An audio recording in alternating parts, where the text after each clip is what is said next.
Okay, so imagine this. You're a doctor, Okay. and you need to track how a baby's skull develops over time. Mm-hmm. But X-rays are out of the question. Too Right. much radiation for a little one. Yeah. So what if I told you we can now create incredibly detailed 3D models from photos? Wow. Not just any photos. Yeah. We're talking about skulls. Okay. That's 3D photogrammetry. And it's changing how we understand and treat a condition called craniosynostosis.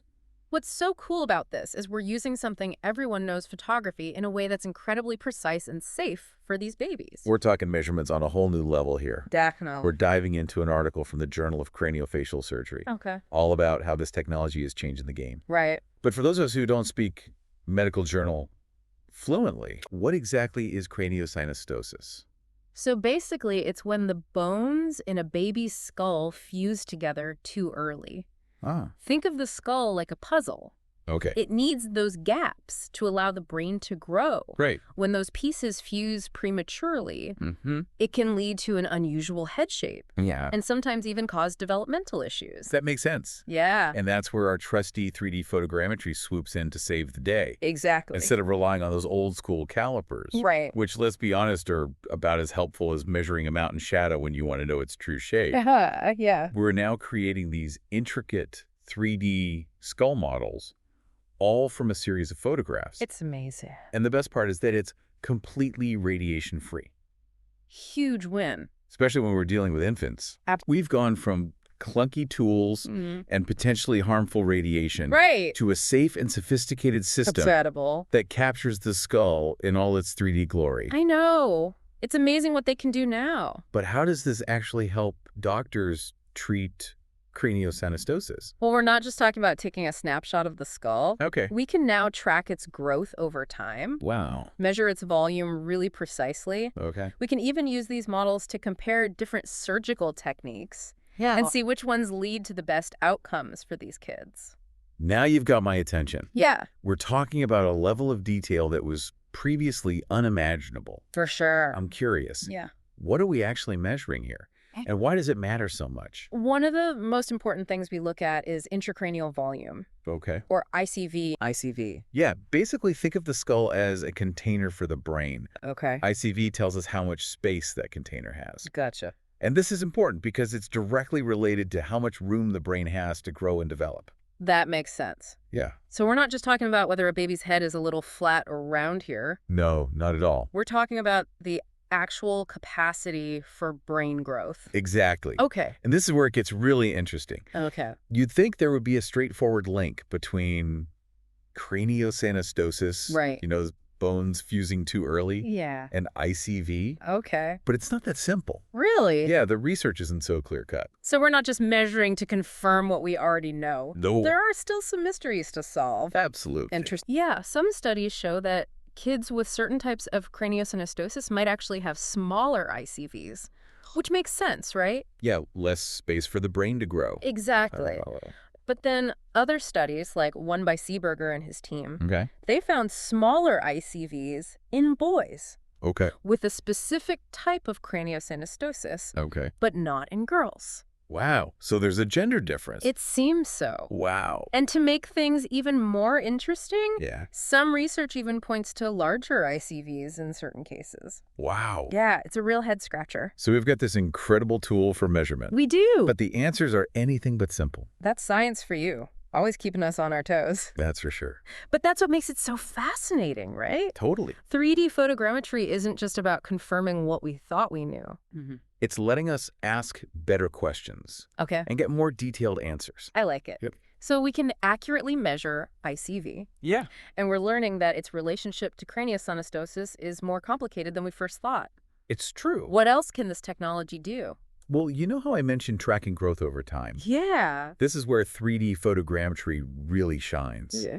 Imagine being able to watch a time-lapse video of a child's skull as it develops. Wow. That's essentially what we can do now, That's wild. but with way more detail than a video could ever capture. So we're not just talking about before and after pictures. Right. We're getting a much more in-depth understanding of the process I'd say so. of how these skulls actually change over time. Exactly. That's amazing. And this is really important for figuring out if treatments are actually working. Okay, how so? Well, the article talks about this study by Van Vielen and his team. Okay. They used 3D photogrammetry to compare two different surgical techniques for craniosynostosis. So we're moving beyond diagnosis. We are. And now we're using this technology to figure out which treatments work best. Exactly. Incredible. So in this study, they were comparing extended strip craniectomy to total cranial remodeling. Okay, and those are two very different procedures, right? Very different. Okay. And what they found was fascinating. Okay, I'm hooked. Tell me more. The babies who had the total cranial remodeling, Yeah. they tended to have larger skull volumes after surgery. Interesting. Now, this was just one study. Of course. We need more research to confirm their findings. But it shows how powerful 3D photogrammetry can be. Yeah. Not just for understanding craniosynostosis, Right. but for improving how we treat it. It's like we've entered a whole new world of precision in craniofacial surgery. I'd say we have. And it sounds like we're just scratching the surface of what this technology can do. Oh, absolutely. Wow. We've talked about accurate measurement and Yeah. tracking growth. Yeah. But what if we could go a step further? Okay. What if we could predict how a baby's skull might develop? Predict. You're saying we could use this to see the future of these little skulls. Uh-huh. Not quite like seeing the future, Okay. but it's getting closer to that than you might think. Okay. I'm listening. So the article mentions this study by Cho and their team. Okay. They took data from 3D photogrammetry and they combined it with machine learning algorithms. Wow. So AI. Exactly. Okay. And they were actually able to classify different types of metopic ridges. Hold on, back up. Yeah. Metopic ridges. Yeah, you know those bony ridges that you sometimes see on the forehead? Oh, right. Okay. So they were able to classify those using this technology.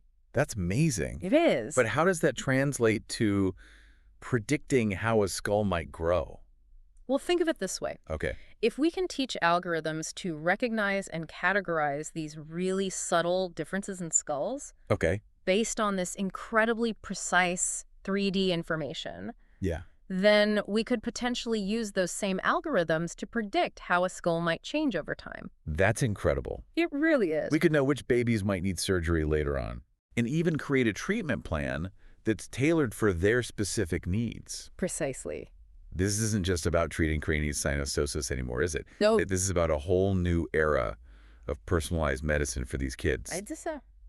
But it sounds like we're still in the early stages. We are. Like we've got this amazing tool, We do. but we're still figuring out how to use it to its full potential. Yes, exactly. What are some of the biggest challenges right now? I think one of the biggest hurdles is that we need researchers and craniofacial centers to work together more. What do you mean?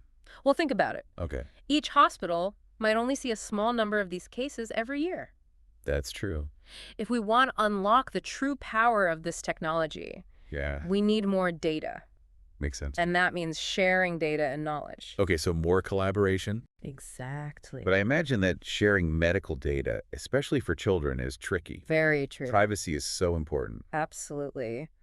There are definitely concerns about keeping that data safe and secure. Right. And then there's another issue.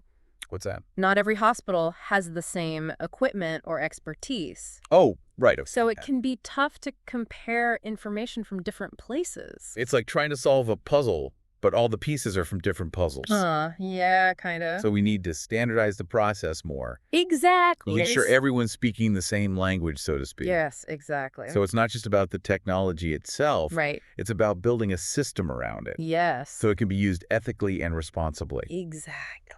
Are there any initiatives working on this right now? Yeah, absolutely. Like, what The article talks about open source platforms like Dying Mannequin and 3D Slicer. do they do? They help researchers share data, develop standard tools, and they make it easier for people to work together. So we're creating a global network of experts, Yes, all dedicated to understanding and treating these skull conditions. that's the goal. It's incredible to think how far we've come. It is. We've gone from simple calipers to complex 3D models, I know, right? from isolated research to this global effort. It's amazing what collaboration can achieve. And this is just the beginning, right? Absolutely. We've been talking about craniosynostosis, Right. but this technology could be used for so much more. Exactly. What about head injuries? Yeah.